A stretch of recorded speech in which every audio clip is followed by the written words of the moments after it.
तो आदाब, नमस्कार, गुड इवनिंग, सत श्री अकाल। एक बार फिर आप तमाम लोगों का स्वागत है क्राइम तक की कहानी के इस एपिसोड में। उम्मीद है पूरी फैमिली अच्छी होगी, अपना ख्याल रख रही होगी। कई दिन से बहुत सारे आप तमाम लोग श्रीलंका में जो कुछ चल रहा है उसकी बारे में जानकारी, उसकी असली वजह, उसकी कहानी सुनना चाहते थे। तो मैंने कहा पूरी कहानी तो नहीं, लेकिन अपडेट और उसके पीछे क्या कुछ है, असली वजह क्या है श्रीलंका में। आप लगातार देख रहे हैं धरना प्रदर्शन, president house, prime minister house, वहाँ के लोग घुस गए, एक तरह से कब्जा कर लिया। हालांकि बाद में सेना आई।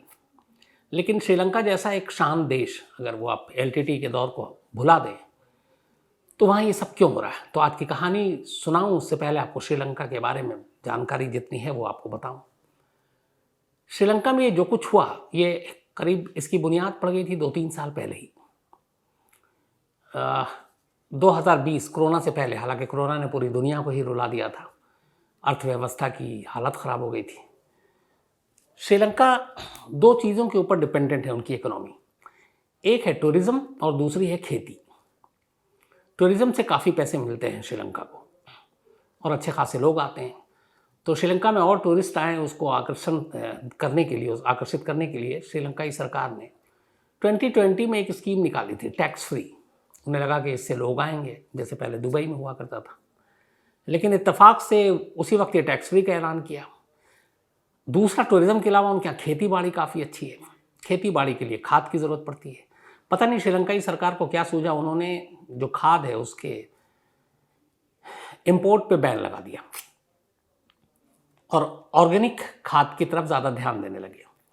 अब इंपोर्ट पे जब बैन लगाया तो खाद की कमी होने लगी, खेती बाड़ी पे इधर असर होने लगा। उधर अचानक मार्च में कोरोना ने दस्तक दे दी। अब कोरोना की वजह से सारे एयरलाइंस बंद, टूरिज़्म बंद, टूरिस्ट भी नहीं आ रहे हैं। तो एक तरफ जो टूरिस्ट की वजह से जो सारे पैसे कमाते थे वो बंद हो गई, दूसरी तरफ खाद को लेके जो उनकी पॉलिसी थी उससे खेती पे असर पड़ने लगा। इसी दौरान में फिर उन्होंने ऑर्गेनिक खाद चाइना से मंगवाया और उस खाद का ये हुआ नतीजा कि वहाँ पे वो काम कर नहीं पाया और फसल में कीड़े लग गए, खेती बाड़ी भी बर्बाद होने लगी। तो एक तरह से चौतरफा मार ये शुरू हो गया। अच्छा, इधर दूसरी तरफ श्रीलंका में जो सरकार थी, एक वहाँ पे बहुत पुरानी वंशवाद चली आ रही है जिसके कई सारे वहाँ पे सरकार में काम करते हैं। जो अभी मौजूदा सरकार थी, आपको शायद हैरानी होगी, उसमें 1 2 3 4 5 6 7 8 लोग एक ही परिवार के हैं। बाकी दूर के रिश्तेदारों को छोड़ दें, ये क्लोज की बात कर रहा हूँ। जो अभी वहाँ पे गोटाबाया राजपक्षे प्रेसिडेंट, इसके अलावा महेंद्रा राजपक्षे, ये दोनों सगे भाई हैं, वहाँ के प्राइम मिनिस्टर हैं। तीसरे सगे भाई हैं वहाँ के बाशिल, जो फाइनेंस मिनिस्टर है। चौथे सगे भाई हैं चमल, जो कि वहाँ के सिंचाई मंत्री हैं। इसके अलावा महेंद्रा राजपक्षे के 2 बेटे हैं, वो दोनों बेटे भी वहाँ पे मंत्रालय में हैं और दोनों मंत्री हैं। चमल के भी 2 बेटे हैं, वो भी वहाँ मंत्रालय में हैं। तो 8 तो ये हो गए और दूर के रिश्तेदारों की अलग छोड़िए। तो इनके ऊपर हमेशा वंशवाद का भी इल्ज़ाम लगता रहा, सरकार की पॉलिसी भी ख़राब थी। धीरे धीरे फिर जब ये सारी चीज़ें हुई तो उन्होंने वर्ल्ड बैंक से कर्जा लेना भी शुरू कर दिया। कर्जा बढ़ता गया। अब कर्ज को लेके जैसे हम लोग कई बार ये बात करते हैं कि जो हम वर्ल्ड बैंक से या आईएमएफ से इन सब से जो कर्ज लेते हैं, तो इस कर्ज के क्या नियम शर्तें होती हैं। जैसे हम 2 लोग आपस में कर्ज लेते हैं, एक तय होता है इतने दिन में दे देंगे, या नहीं दिया तो क्या करेंगे। कई लोग सूद पे देते हैं, कई बार प्रॉपर्टी आप दे देते हैं। तो जब इंटरनेशनल आप कर्जा लेते हैं तो उसकी बहुत सारी शर्तें होती हैं, उसमें आपको सारी चीज़ें शर्तें माननी पड़ती हैं। और ये जो कर्ज लेते हैं, हम क्यों लेते हैं, कई बार ये भी ख्याल आता था बचपन में, हम लोगों को खुद ही सोचता था कि अरे हमारे पास तो नोट छापने की मशीन है, हमारे यहाँ रुपया चलता है, हम और एक्स्ट्रा छाप लें, जितने कम पड़ रहे हैं छाप लें अपने मशीन से, तो पैसे की ज़रूरत कहाँ से पड़ेगी बाहर से। ऐसा होता नहीं है। हर देश की इकोनॉमी, उसका वैल्यू होता है और वो सारी चीज़ें से होती है। और ख़ास तौर पर जीडीपी, जो ग्रॉस डोमेस्टिक प्रोडक्ट होता है आपका, उसके ज़रिए पता चलता है। तो जीडीपी जितना, हर देश का अपना एक जीडीपी होता है, जिसका जीडीपी जितना ज़्यादा हो उतना वो खुशहाल। तो उस जीडीपी के हिसाब से जिस देश पे कितना कर्ज है उससे पता चलता है कि उसकी माली हालत क्या है। आमतौर पर जो इस वक्त कहते हैं कि श्रीलंका की जो जीडीपी है पूरी, मान लीजिए कि पूरे उनके पास कमाई है 100 रुपये जीडीपी के हिसाब से, और कर्जा उनका 125 रुपये का। तो मतलब 100 रुपये तो मुझे महीना तनख्वाह मिलेगी, लेकिन 30 तारीख आए उससे पहले ही वो 100 रुपये मिलना है और मुझे 125 रुपये लौटाना है, तो बचा क्या, कर्ज में ही डूबे रहेंगे।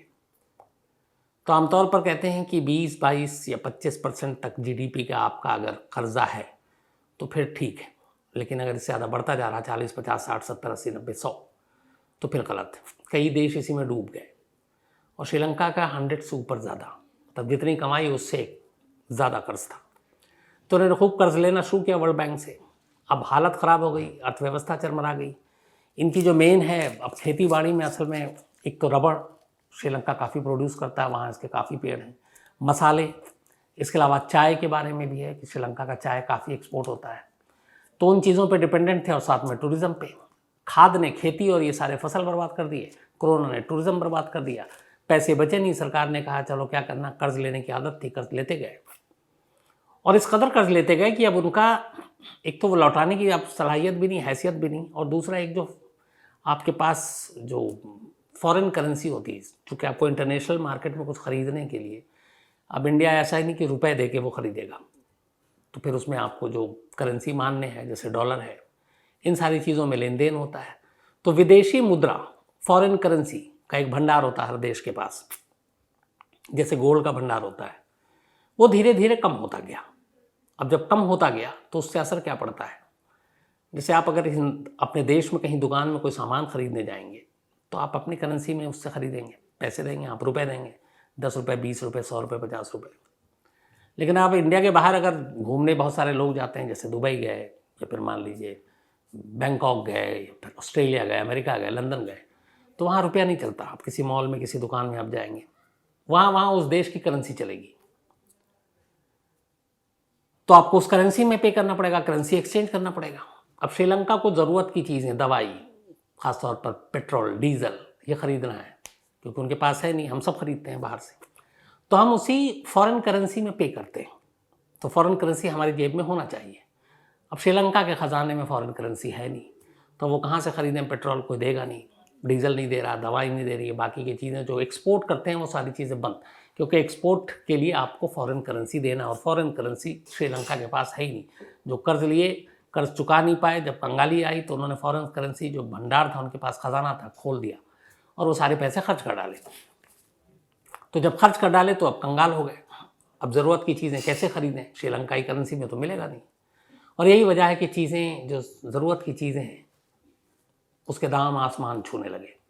पेट्रोल, डीजल, चावल, दाल, आपके खाद की वजह से अब अनाज भी नहीं था तो बाहर से मंगाना पड़ा। दूध, पेट्रोल के लिए लंबी लंबी लाइनें लग गई, लोगों को गुस्सा आया। इसके बाद वो सरकार के खिलाफ धरना प्रदर्शन शुरू किया। एक प्रदर्शनकारी की गोली से मौत हो गई, उसके बाद पब्लिक और भड़की। फिर सरकार से कहा गया आप इस्तीफ़ा दो, राजपक्षे ने दिया, प्रेसिडेंट ने अभी तक दिया नहीं था, लेकिन अब शायद दे रहे हैं। तो फिर पूरी सरकार हटी, फिर ये होगा कि सारे अपोजिशन मिलकर एक सरकार बनाएंगे और वो श्रीलंका को अब चलाएंगे। इसी महीने में मीटिंग भी है, फिर नई सरकार भी चुनी जाएगी। अब श्रीलंका मानवीय आधार पर लोगों से मदद भी मांग रहा है, बहुत सारे देश जिसमें भारत है मदद भी कर रहा है, लेकिन इस मदद से गाड़ी चलने वाली नहीं है, क्योंकि पूरी आप कंगाली की हालत पर है। दो चीज़ें एक और होती हैं, जो आप कर्ज लेते हैं वो आप लेते हैं वर्ल्ड बैंक से। वर्ल्ड बैंक दुनिया को कर्ज देती है, हमको भी दिया है, तो हम लोग भी उससे लेते हैं। और एक है IMF, इंटरनेशनल मॉनेटरी फंड, तो ये भी एक बॉडी है जो कर्ज देती है। लेकिन इन दोनों के कर्ज देने में फ़र्क होता है। वर्ल्ड बैंक कर्ज देती है, जैसे हमने कहा कि मुझे दिल्ली में फ्लाईओवर बनाना है, मुझे दिल्ली में हॉस्पिटल खोलना है, स्कूल खोलना है, कॉलेज खोलना है, मतलब डेवलपमेंट के काम करने हैं, तो हमें इसके लिए आपकी ज़रूरत है, आपसे पैसे चाहिए ताकि हम विकास का काम कर सकें। तो वर्ल्ड बैंक हमें पैसे देती है कुछ शर्तों पे। तो डेवलपमेंट के काम के लिए कर्ज वर्ल्ड बैंक देती है। लेकिन IMF से अगर आप कर्ज लेते हैं तो फिर खतरा है। उसकी वजह यह है कि IMF अगर कर्ज देती है तो फिर IMF से जनरली आमतौर पर वही देश कर्ज लेता है जो वर्ल्ड बैंक से लिए हुए कर्ज को चुकता ही नहीं कर पा रहा है और वो कंगाल हो चुका है लगभग। और IMF आमतौर पर जिसको कर्ज देती है फिर ये समझ जाती है कि इसकी इकोनॉमी ठीक नहीं है, माली हालत ठीक नहीं है, चरमरा रही है, तो वो कहती है कि देखो हमारे भी पैसे डूब जाएंगे, जैसे वर्ल्ड बैंक के तुमने डुबा दिए, लौटा तो न पा नहीं रहे हो तुम, तो ठीक है मैं कर्ज तो दूंगा, लेकिन फिर तुम अपनी इकोनॉमी कैसे चलाओगे, तुम्हारी पॉलिसी क्या होगी आर्थिक, ये हम तय करेंगे, तुम नहीं। मतलब अगर कभी ऐसी नौबत आ जाए और हम हिंदुस्तान, भारत के लोग, भारत की सरकार IMF से कर्ज लेगी, तो फिर हम उस कर्ज के बाद हमारी इकोनॉमी पॉलिसी क्या होगी, ये कायदे से हम आज़ाद होकर तय नहीं कर पाएंगे। IMF जो बॉडी है वो तय करेगी, तब उसमें उनकी अपनी बहुत सारी चीज़ें होंगी, एक तरह से वो गुलामी ही हो गई कि हम उनके इशारे पे नाचेंगे। तो IMF से कर्ज लेने में यही खतरा होता है। तो अब इन्हीं चीज़ों को लेकर श्रीलंका में जब आम चीज़ें बहुत महंगी हो गई, सरकार कंगाल हो गई, ख़जाना खाली हो गया, तो लोग सड़क पर उतर आए।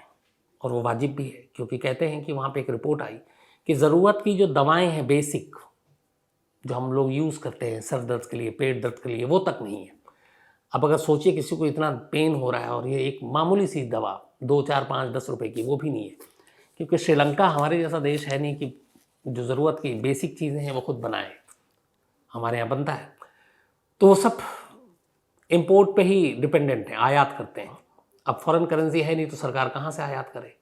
तो लोगों को इसीलिए गुस्सा आया और लोग सड़क पर हैं और वो चाहते हैं कि देश के हालात सुधरे। हमारा पड़ोसी देश है और मैं होकर आया हूँ, मुझे मालूम है कि बहुत ही खूबसूरत देश है श्रीलंका, और वहाँ के लोग भी बहुत अच्छे हैं, बहुत मिलनसार, बहुत प्यारे। तो ये चीज़ें हैं ये दूर हों जल्दी, और मुझे लगता है कि नई सरकार आएगी, बाकी जो वर्ल्ड बॉडी है, अलग अलग बड़े बड़े शक्तिशाली देश हैं, अमीर देश हैं, वो इस वक्त इन चीज़ों में मदद करेंगे। और श्रीलंका की आबादी भी वैसे 2 करोड़ और 2 लाख के करीब है, 2 करोड़ या 15 लाख, तो 2.25 करोड़ भी पूरी तरह से नहीं है। तो ऐसी आबादी को ज़रूरत के वक्त में सारे देश को आगे आकर मदद करनी चाहिए, और वहाँ की सरकार को भी, पब्लिक को वहाँ को ये देखना चाहिए कि जो आए ईमानदार सरकार और लोगों की भलाई के लिए काम करे। तो ये श्रीलंका की अपडेट की पूरी कहानी थी। अब आते हैं आज की कहानी के ऊपर। ये कहानी इसी साल 2022 की है। 2022 फरवरी की कहानी है और इलाहाबाद जो प्रयागराज है उसकी कहानी है। 20 फरवरी की शाम थी 2022, फरवरी का महीना, ठंड का महीना।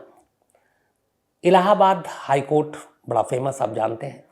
मुझे भी हाल में वहाँ जाने का मौका भी मिला, कुछ अच्छे जानने वाले वकील से भी मुलाकात हुई।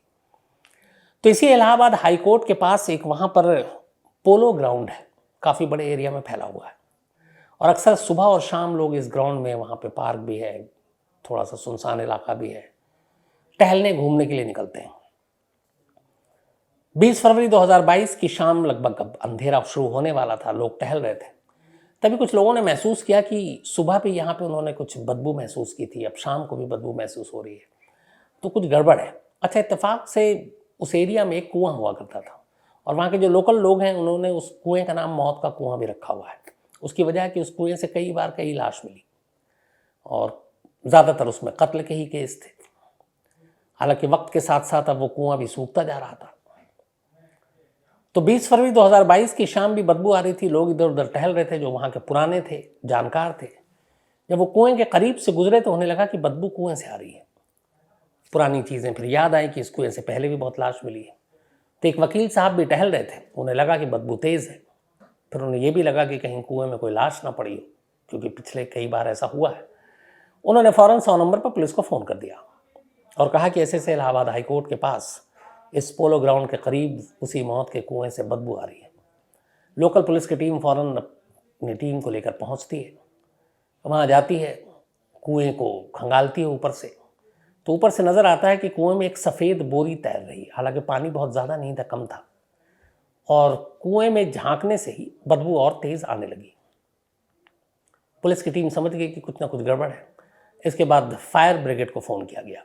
फायर ब्रिगेड की गाड़ी अब उस कुएं के पास पहुंचती है और उनके कर्मचारी बड़ी मशक्क़त से फिर नीचे तक उतरते हैं। उतरने के बाद उस बोरी को बाहर निकालते हैं। जब बोरी बाहर आती है तो बदबू और तेज़ हो जाती है। इसके बाद बोरी का मुंह देखा जाता है तो देखा क्या कि वो उसको बाकायदा सिला हुआ है। बोरी का मुंह सिल के रखा था धागे से। उसको खोला गया तो अंदर और बदबू तेज़, और अंदर एक लाश थी। लाश बिल्कुल फूली हुई थी। लाश का चेहरा भी अजीब सा हो चुका था, लग रहा था कि कई दिनों से इस कुएं के अंदर ये लाश है। खैर, पुलिस ने अपना काम किया, उसने लाश को बाहर निकाला, उसकी बाकी चीज़ें, कपड़े वपड़े तलाश किए, लेकिन कोई ऐसी चीज़ नहीं मिली जिससे मरने वाली की शिनाख्त हो सके। लेकिन लाश देखकर ये पता चल गया था कि ये लाश किसी महिला का है। तो पुलिस को उसकी आइडेंटिटी कहीं से वहाँ से मिली नहीं, उस बोरी के अंदर से। तमाम चीज़ ध्यान देखने के बाद पुलिस ने देखा कि और तो कुछ नहीं है, लेकिन लाश की बाई हाथ पर एक टैटू बना हुआ है, और उस टैटू पर एक नाम लिखा हुआ है, रवि, RAVI। अब पुलिस को लगा कि ये रवि जो है शायद ये उसको जानती हो। तो अब सिर्फ एक टैटू लड़की की कलाई पर, बाएं हाथ पर, इसके अलावा कोई सबूत नहीं, कोई आइडेंटिटी नहीं। पुलिस लाश को उठाती है, पोस्टमार्टम के लिए भेज देती है। अब इसके बाद से पुलिस का काम यह है कि उस लड़की की पहले तो शिनाख्त करें जिसकी मौत हुई है, उसके बाद फिर कातिल का पता लगाएं। इस दौरान में पुलिस ये काम करती है कि मीडिया के लोगों को इस कुएं से बरामद लाश के बारे में जानकारी दे देती है, और जो तस्वीर थी उस तस्वीर को भी दे देती है। पुलिस ने अपनी टीम से तस्वीर खिंचाई जिसमें चूँकि चेहरा दिखाने लायक था नहीं, तो उस कलाई पे जो रवि का नाम का टैटू था उसकी तस्वीर मीडिया के लोगों को दे दी जाती है। मामला इलाहाबाद हाईकोर्ट के करीब का था, वहीं से वीवीआईपी एरिया और कुएं से एक लड़की की लाश। अगले दिन इलाहाबाद के तमाम अखबारों में, लोकल अखबारों में ये खबर छपती है, और वो तस्वीर भी छपती है जिस तस्वीर में एक रवि नाम के टैटू बना हुआ था। इत्तेफाक से एक अखबार में इस खबर को देखने के बाद उसी शहर में रहने वाला एक शख्स पुलिस स्टेशन पहुंच जाता है, और पुलिस स्टेशन जाने के बाद वो कहता है कि साहब मैं वो लाश देखना चाहता हूं जो कल शाम आपने कुएं से बरामद की। पुलिस अफसर फौरन उसको मोर्चरी ले जाता है, मुर्दा घर में ले जाकर उसे लाश दिखाई जाती है। वो जैसे ही लाश का चेहरा देखता है रोने लगता है। वो कहता है ये मेरी बेटी है और इसका नाम शालिनी है। अब शालिनी उर्फ रोली। फिर उससे पता चला कि शालिनी उसकी 4 बेटियों में से एक, बेहद टैलेंटेड और एक बेहतरीन फुटबॉल की खिलाड़ी। उसने स्टेट लेवल से लेकर नेशनल लेवल तक फुटबॉल खेला और शुरू से ही बेहद काबिल थी। उसका कैरियर भी बड़ा उज्जवल था। फिर उसने बताया कि वो यहाँ उसने इलाहाबाद से ही पढ़ाई की, मैनेजमेंट का कोर्स भी किया, पढ़ाई के साथ साथ, मतलब खेल के साथ साथ पढ़ाई में भी अच्छी थी। और फिर कोरोना हुआ, बहुत सारी चीज़ें हुई, और दिल्ली की एक कंपनी में उसे नौकरी मिल गई इसी मैनेजमेंट में। तो वो करीब कुछ महीने पहले ही दिल्ली पहुंची और वहाँ एक प्राइवेट कंपनी में उसने जॉब करना शुरू किया और दिल्ली में एक किराए का घर लिया और वहाँ रहने लगी। अब ये सारी चीज़ें पिता के ज़रिए मालूम हुई पुलिस को। तो फिर पुलिस ने पूछा कि ये बताएं, इसके हाथ पे एक टैटू है रवि, तो क्या रवि आपका कोई बेटा है, कोई भाई है जिसका नाम? उसने कहा नहीं, ये उसका एक दोस्त है, उसका नाम है। अब पुलिस ने कहा कि वो कौन है? तो उन्होंने कहा एक रवि ठाकुर है, उसका हमारे घर भी आना जाना है और करीब 7-8 साल से हम उसे जानते हैं। मेरी बेटी उसकी बहुत करीब भी है, उसकी अच्छी खासी दोस्त है, और दोनों अक्सर साथ रहते हैं और हमें कभी भी कोई ऐसा इशू नहीं हुआ, ना कोई आपत्ति हुई। तो उसने कहा कि ये रवि नाम फिर गुदवाना, इसका मतलब है कुछ तो है, लेकिन चलो खैर रवि से बात करते हैं। इत्तेफाक से रवि भी को ढूंढने के लिए पुलिस को कहीं जाना नहीं पड़ा।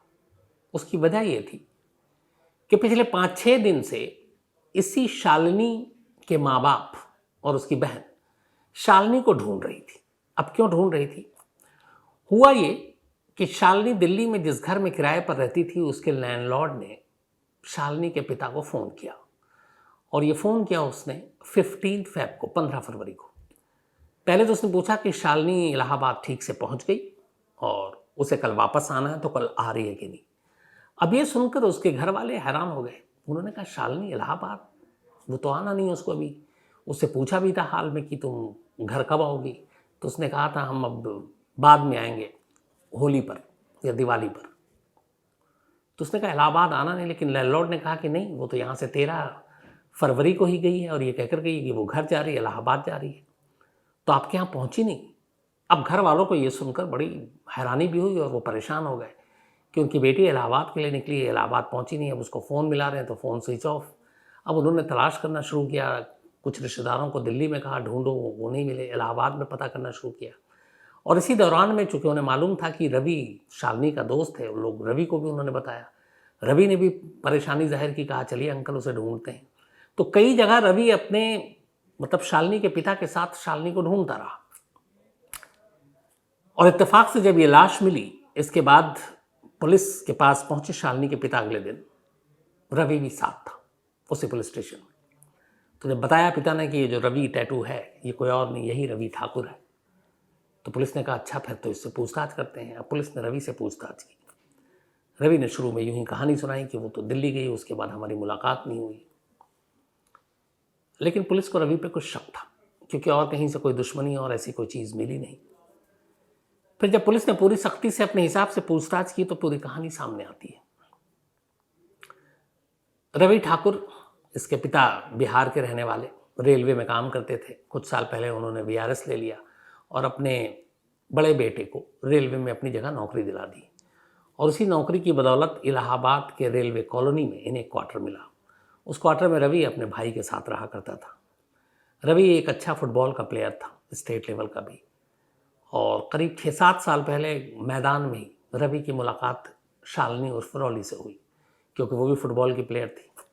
फिर दोनों के बीच में बातचीत हुई और धीरे धीरे दोनों दोस्त बन गए। ज़्यादातर वक्त इनका मैदान में ट्रेनिंग में गुजरता था। दोस्ती करीबी में बदली, फिर दोनों में प्यार हो गया और यूं ही ज़िंदगी चलती रही। दोनों शादी भी करना चाहते थे। इस दौरान में फिर कोरोना के बाद शालिनी को लगा कि बहुत सारी चीज़ें पलटी हैं और खेल के साथ साथ नौकरी भी करनी है, तो उसी खेल की वजह से उसे एक नौकरी भी मिल गई थी दिल्ली में, तो वो जॉब करने के लिए दिल्ली आ गई। अब भी सब कुछ ठीक था। 13 फरवरी को अचानक शालिनी फ़ोन करती है रवि को और कहती है कि कल वैलेंटाइन डे है, तो वैलेंटाइंस डे पे मैं तुमसे मिलने ख़ास तौर पर इलाहाबाद आ रही हूँ, यानी प्रयागराज। रवि भी खुश हो गया कि चलो दिल्ली जाकर बदली नहीं है, पहली बार वो इतनी दूर गई थी उससे, तो वो भी बहुत खुश। 14 फरवरी की शाम या दोपहर को शालिनी दिल्ली से ट्रेन के ज़रिए इलाहाबाद पहुंचती है। रवि प्लेटफॉर्म पे जाता है, ट्रेन रुकती है, वो शालिनी को रिसीव करता है, उसके बाद उसे अपने साथ लेकर घर आता है, उसी रेलवे कॉलोनी में, और उस वक्त उस पर घर पे उसके भाई भी और कोई नहीं था। वैलेंटाइंस डे के लिए रवि ने शालिनी के लिए बाकायदा एक फ़ोन भी ख़रीदा था, गिफ्ट। वो उसे फ़ोन देता है, फ़ोन वो लेके शालिनी भी खुश। इसी दौरान शालिनी वो फ़ोन लेता है, उसका कहता है कि लाओ तुम्हारे फ़ोन में मैं अब पुराने फ़ोन का सिम और सारे नंबर इसमें ट्रांसफ़र करता हूँ। ये कहकर वो शालिनी के फ़ोन को ले लेता है। शालिनी तब तक वॉशरूम चली जाती है नहाने के लिए।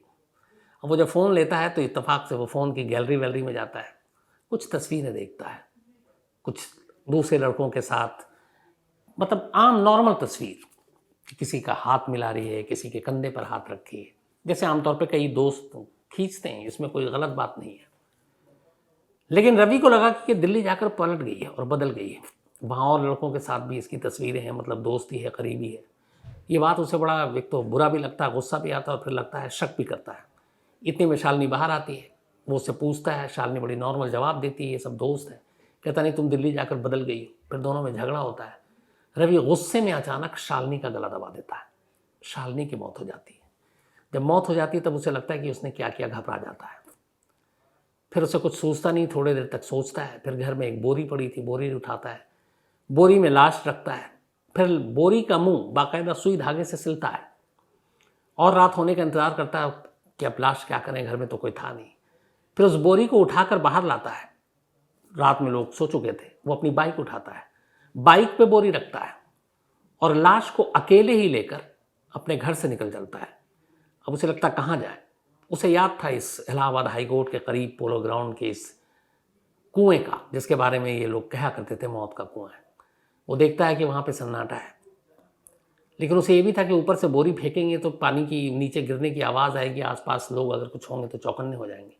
वो अपने साथ रस्सी भी लेकर आया था।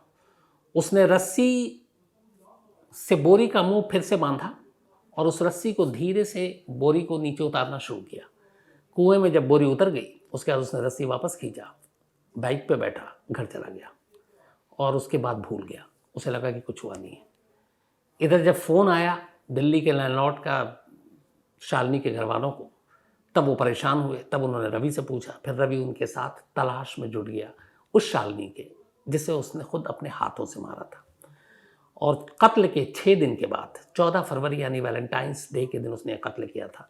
20 फरवरी को ये लाश कुएं से बाहर बरामद हुई और कातिल को पुलिस को ढूंढना नहीं पड़ा, क्योंकि कातिल खुद पुलिस स्टेशन में मौजूद था। तो एक शक, एक बेवजह के शक ने एक हंसते खेलते परिवार को उजाड़ दिया, एक बेगुनाह लड़की की जान ले ली और खुद उस लड़के का अपना करियर और पूरी ज़िंदगी बर्बाद हो गई। तो ये थी कहानी इलाहाबाद यानी प्रयागराज की। अब आते हैं आज की अपने उसी सिलसिले पर। गोपाल सिंह पांधेडी, इनका जन्मदिन है, तो हैप्पी बर्थडे गोपाल साहब। और महेंद्र सिंह रावत ने भेजा है। इसके अलावा सोनू और अनीता जी, दोनों हस्बैंड वाइफ हैं और दोनों का ही जन्मदिन आज है, बहुत अच्छी बात है। और आप दोनों को बहुत बहुत बधाई। और इनकी बिटिया हैं निधि और सिमरन। इसके अलावा संकेत काकड़, इनका भी आज जन्मदिन है, हैप्पी बर्थडे संकेत। और वैभव काकड़ जी ने भेजा है, और संकेत इंजीनियरिंग की वो कर रहे हैं, तो ऑल द बेस्ट पढ़ाई। नेहा गौड़, इनका भी आज जन्मदिन है, तो हैप्पी बर्थडे नेहा। और विशाल, इसके अलावा विशाल जी ने भेजा, उनकी पत्नी है और इनके बेटे ईशान और अयान। साथ ही विभा कुमारी, इनका भी आज जन्मदिन है, हैप्पी बर्थडे विभा जी। और सोनू कृष, इन्होंने भेजा है, हालांकि इनका जन्मदिन 14 को था, तो बिलेटेड हैप्पी बर्थडे। इसके अलावा कुंतेश, इनका भी आज जन्मदिन है, तो हैप्पी बर्थडे कुंतेश जी। और अमन जी की पत्नी है ये। शिवा, इनका भी आज जन्मदिन है, तो हैप्पी बर्थडे शिवा। अभिषेक गर्ग जी ने भेजा है। साथ ही सहारन, इनका भी आज जन्मदिन है, हैप्पी बर्थडे सहारन जी। साथ ही शुआइन, निशात और अब्दुल करीम, इनकी एनिवर्सरी है, आप दोनों को बहुत बहुत मुबारकबाद। जितेंद्र दत्त शर्मा, इन्होंने कुछ सवाल लिखे हैं। पहला सवाल ये है इनका कि रोज़ शाम को क्राइम तक की जो आप कहानी सुनाते हैं, वही मर्डर, रेप, खून खराबा, डकैती, मतलब जितनी भी बुरी चीज़ें हैं, तो क्या ये सही है? क्या इससे दिल, दिमाग, सोच पर असर नहीं पड़ता? ये नेगेटिव चीज़ें नहीं होती? पहला सवाल इनका। मुझे लगता है जितेंद्र साहब, बहुत सारे लोगों ने पहले भी ये सवाल पूछा। कहानी सुनाने का मकसद सिर्फ कहानी सुनाना होता है मेरा, और ये कि जो कुछ आपके आसपास हो रहा है उससे आप बाखबर रहें, और इसकी अच्छाई और बुराई को लेना ये हम सब के अपने अपने ऊपर है। बट जहाँ तक मेरी, शायद ये राय मेरी इसलिए भी कि मैं क्राइम रिपोर्टर हूँ, तो मैं ये कह रहा हूँ, लेकिन मुझे लगता है कि क्राइम की कहानियों से नेगेटिव थॉट या सोच आना, ये एक वक्त में तो हो सकता है, लेकिन बार बार नहीं। और दूसरा, हमें इसमें बहुत सारी पॉजिटिव चीज़ें भी सुनने को, सीखने को मिलती है, तो हम क्यों बुरी चीज़ों की तरफ जाएं, हम इसकी अच्छाइयों को पकड़ें। दूसरा इनका सवाल ये है, जो मैं बार बार कहता हूँ, ये जो कुकू एफएम के बारे में, तो क्या आपको ये पैसे मिलते हैं? बिल्कुल भी नहीं, ये सारी कंपनी की चीज़ें हैं। तीसरा इनका सवाल है कि कहानी की इस लत लग गई है सुनने की, तो इस लत से छुटकारा कैसे पाएं? तो एक तो मेरा ये मानना है कि किसी भी चीज़ की लत बुरी होती है, लत नहीं लगनी चाहिए। तो अगर आपकी लत लगेगी नहीं, तो फिर छुटकारा पाने का कोई सवाल ही नहीं है। तो जब आप फ्री हों, आपका कोई और काम उस पर असर ना पड़े, तो आप ज़रूर सुनिए। और किसी भी चीज़ की, चाहे वो इवन ये कहानी क्यों ना हो, मेरी ही कहानी क्यों ना हो, कभी लती मत बनिए, आदी मत बनिए। और आखिरी इनका है कि RN राव, जो रॉ के हमारे चीफ, बहुत बड़े नाम, इनकी कहानी सुनाए। पक्का ये कहानी आपको ज़रूर सुनाऊंगा। बट आपके सारे सवाल अच्छे थे। कुलदीप उपाध्याय जी ने एक स्टोरी की फरमाइश की है। इसके अलावा पौरावी पाटिल, बहुत ही मजाकिया है ये, और मेल, लंबे लंबे मेल आते हैं पौरावी के। तो पौरावी ने लिखा कि आज इनके जो पापा हैं, उनका ऑफिशियल ज्वाइनिंग बर्थडे है। मतलब जिस दिन से उन्होंने नौकरी शुरू की, वो आज की डेट है, तो उनका ये ऑफिशियल बर्थडे है, पैदा होने वाला नहीं। और उन्होंने मेरा पूछा था, तो मेरा आज तक का अगर मैं कहूँ तो 25 दिसंबर, क्रिसमस के दिन ज्वाइन किया था मैंने। रवि कुमार है, एक स्टोरी की फरमाइश की। इसके अलावा ऋषभ झा है, एक स्टोरी की फरमाइश की है। गौसुल आजम है, और इन्होंने वो हरियाणा और पंजाब चीफ जस्टिस की बेटी, एक्टिंग चीफ जस्टिस की बेटी की अपडेट, तो उसमें अभी कुछ हुआ नहीं है। वो बेटी अभी जुडिशल कस्टडी में जेल में है, आगे जो भी अपडेट होगा बताऊंगा। सुरेंद्र हैं स्पेन से, और ये माल्टा कांड की कहानी सुनना चाहते हैं। सुभाष पवार जी हैं, और मोटिवेशनल स्टोरी सुनना चाहते हैं, जल्दी सुनाऊंगा आपको। नरेंद्र सिंह दलेर मेहंदी की कहानी सुनना चाहते हैं, जो भी पकड़े गए हैं, तो मैं आपको बताऊंगा। इसके अलावा शंकर नाथ हैं, और शंकर नाथ प्रधान ओडिशा से। साथ ही अजीत तिवारी जी हैं, थैंक यू सो मच, और आपसे पक्का मुलाकात होगी अजीत जी। इसके अलावा निधि गर्ग जी हैं, थैंक यू सो मच, और मैंने आपको मेल भी लिखा है, आपके बेटे ने बिल्कुल सही कहा है। मयूर थोले हैं, और जापान से, 10 जुलाई को उनका जन्मदिन था, और मैं भूल भी गया था, तो बिलेटेड हैप्पी बर्थडे मयूर साहब। तो आज कहानी में इतना ही। अब आपसे मुलाकात होगी कल रात 9 बजे किसी नई कहानी के साथ। तब तक अपना ख्याल रखिएगा। Thank you very much.